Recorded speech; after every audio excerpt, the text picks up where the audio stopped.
Gente, estou aqui em Niterói, Rio de Janeiro, passando para trazer mais uma palavra que vai falar ao seu coração. A conversa de hoje, eu quero que você me acompanhe nos próximos minutos, é sobre começar de novo. Nós não temos dificuldade de reconhecer que a vida cristã é uma vida de novos começos. A Bíblia diz: se alguém está em Cristo, nova criatura é, as coisas velhas já passaram, eis que tudo se fez novo. Romanos 8:1 diz que não há mais condenação para quem está em Cristo Jesus. Não temos dificuldade quando aplicamos isso à vida de alguém que acabou de se converter. Mas a pergunta a ser feita é: como lidamos quando chega a hora de alguém que já começou de novo, que já tinha se convertido, começar de novo? De novo. Em Êxodo 32, nós lemos sobre quando Moisés desce do Monte Sinai depois de 40 dias e 40 noites na presença de Deus e recebe os 10 mandamentos e desce com as pedras que foram chamadas as palavras da aliança. Há uma conversa antes da descida, quando Deus diz a Moisés que o povo já havia pecado. Moisés começa dando um sermão em Deus sobre como ser Deus e como Deus não poderia desistir do povo. Mas a verdade é quando Moisés desce e faz a constatação do que estava acontecendo e vê a intensidade da forma como o povo realmente estava pecando e observa esse quadro, Moisés, naquele momento, ele se irrita, ele se aborrece, ele praticamente desiste da missão que Deus lhe havia dado e o texto sagrado diz que ele jogou essas tábuas de pedra no chão e as quebrou. Com isso, eu creio que Moisés estava dizendo para Deus: estou fora, para mim deu a conta, desisto, não quero mais saber de fazer aquilo que você me pediu. Ele que antes tinha dado o sermão em Deus sobre não desistir do povo, nesse momento ele desiste. E nós vemos nessa atitude de Moisés duas coisas que simbolicamente podemos aprender. Em primeiro lugar, o próprio ato de quebrar as tábuas da lei já nos revela algo, porque a definição bíblica de pecado é que é justamente a quebra da lei. E nós podemos tomar isso como uma figura de alguém que pecou e quebrou a lei de Deus. Mas tem um segundo elemento, que é Moisés abortar uma missão que lhe foi dada. No entanto, apesar de ter errado como errou, e quando eu e você paramos para pensar, para raciocinar a respeito disso, o erro de Moisés foi algo muito forte. Se você olhar somente pela ótica natural, tente imaginar o quanto valeria a descoberta de um artefato arqueológico hoje como a versão original dos 10 mandamentos. Mesmo para quem não atribui valor espiritual algum nisso, só como artefato arqueológico você consegue mensurar. A Bíblia diz que as pedras foram feitas pelo próprio Deus, escritas pelo dedo de Deus, e Moisés literalmente as quebrou. Mas quando a gente para pensar que ele quebrou aquilo que era o símbolo da aliança, isso se torna ainda mais pesado. No entanto, Deus deu a Moisés uma oportunidade de recomeçar. E Êxodo 34 é a história desse recomeço. Êxodo 34 nos mostra Deus permitindo que ele suba novamente ao monte, que ele novamente possa descer com as tábuas e que agora ele possa executar a missão que antes ele havia abortado. Eu imagino que se eu estivesse no lugar de Deus, talvez não teria dado essa oportunidade a Moisés, nem quando quebrou as tábuas, nem quando matou o egípcio pela primeira vez. Mas graças a Deus, eu é que não sou Deus. Deus é um Deus de novos começos, de novas oportunidades. Talvez se eu fosse Deus, Arão nunca seria levantado o sumo sacerdote da minha casa, do meu tabernáculo, falando no lugar de Deus, depois de ter construído aquele bezerro de ouro. Mas Deus, diferente de mim, é um Deus de novas oportunidades, é um Deus de misericórdia, é um Deus de novos começos. Se eu fosse Deus, talvez Davi, depois do caso de Batseba e a morte de Urias, estaria eliminado de vez. Talvez, se eu estivesse no lugar do Senhor, Pedro, depois de ter negado Jesus 3 vezes, não seria levantado como líder da igreja em Jerusalém. Mas é um fato, olhando para as Escrituras, que Deus é um Deus de novos começos e novas oportunidades, não só para quem se converteu agora, mas mesmo para alguém que já estava caminhando no Senhor, tropeçou, quebrou o mandamento, a lei de Deus, ou talvez até mesmo abortou a missão, desistiu do ministério, Deus oferece uma oportunidade de começar de novo.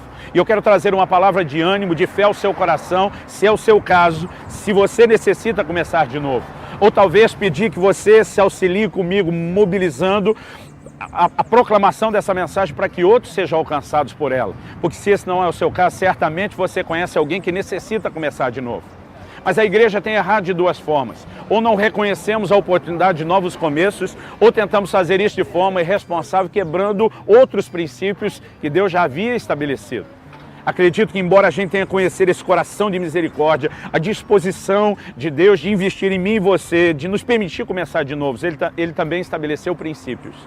E para Moisés, em Êxodo 34, algumas coisas ficam muito claras na lição que Deus está transmitindo, e eu creio que Deus não queria esclarecer isso só para Moisés. A Bíblia diz que tudo quanto foi escrito, para nosso ensino foi escrito. A Bíblia diz que esses episódios da história de Israel foram escritos para advertência nossa de quem são chegados os fins dos tempos.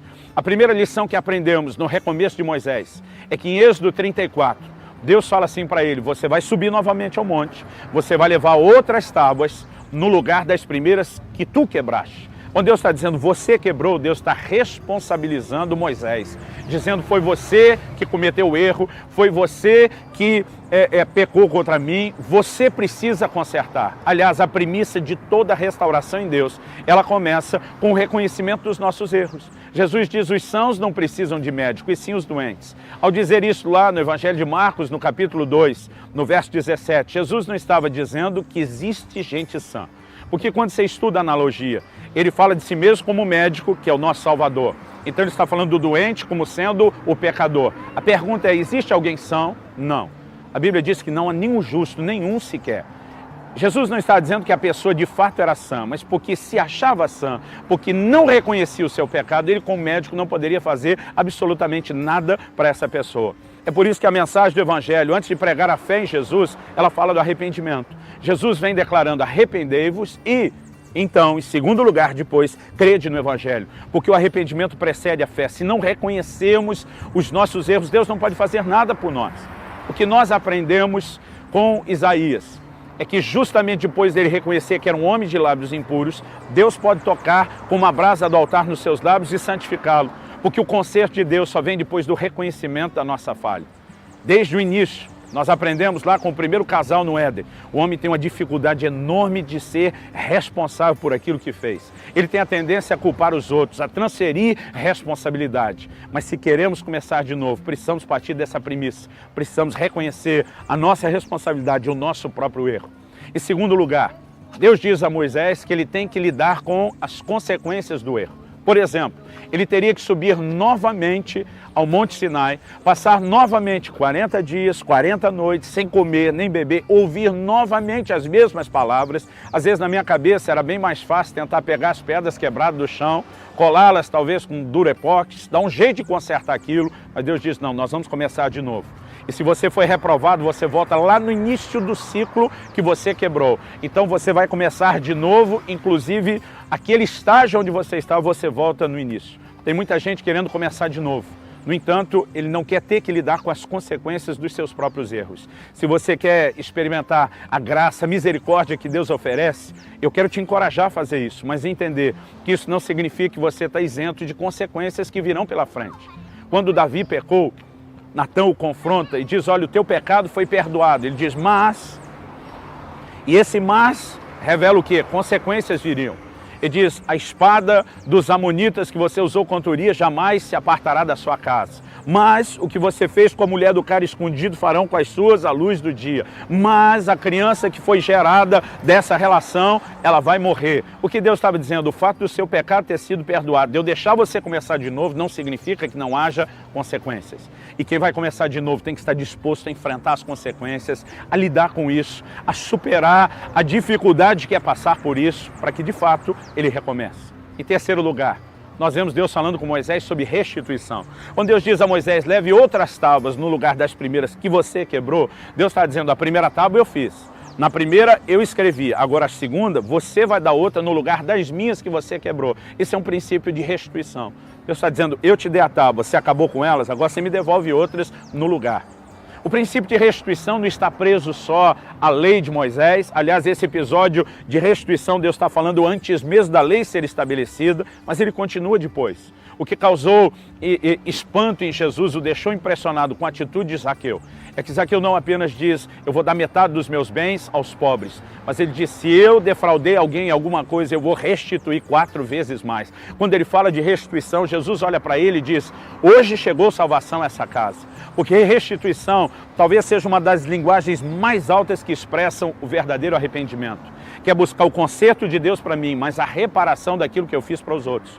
Restituição não é apenas devolver aquilo que eu lesei os outros financeira, materialmente falando. Talvez é o pedido de perdão, é o conserto, é a reconstrução emocional. E quem vai começar de novo precisa disso. Mas em quarto e último lugar, a lição que aprendemos é que a missão que foi dada, ela precisa ser cumprida. Agora Moisés desce do monte e ele ensina a palavra, ele obedece aquilo que lhe foi dado. O que muitas vezes nós fazemos é fazer as pessoas acreditar que a restauração, o novo começo é só para a vida espiritual, mas que elas não são mais úteis para o serviço. Isso não é verdade. A lição que eu aprendo com Sansão é que ele pede a Deus uma última oportunidade. Uma oportunidade, por sinal, que custou a sua vida. Mas nela, a Bíblia diz que ele fez mais do que durante toda a sua vida. Porque ele nasceu com o propósito de livrar Israel da mão dos filisteus. E no dia da sua morte, ele fez isso com uma intensidade muito maior do que ao longo de toda a sua vida. O que eu e você precisamos aprender com Sansão é que começar de novo não é apenas o arrependimento e o conserto da relação com Deus. É buscar em Deus uma oportunidade de cumprir a missão que havíamos abortado, de sermos úteis. Deus tem chamado você para ser parte de um exército. Que você possa recomeçar de novo, não apenas se reconciliando com Deus, mas se dispondo a cumprir a missão que um dia te foi confiada, em nome de Jesus.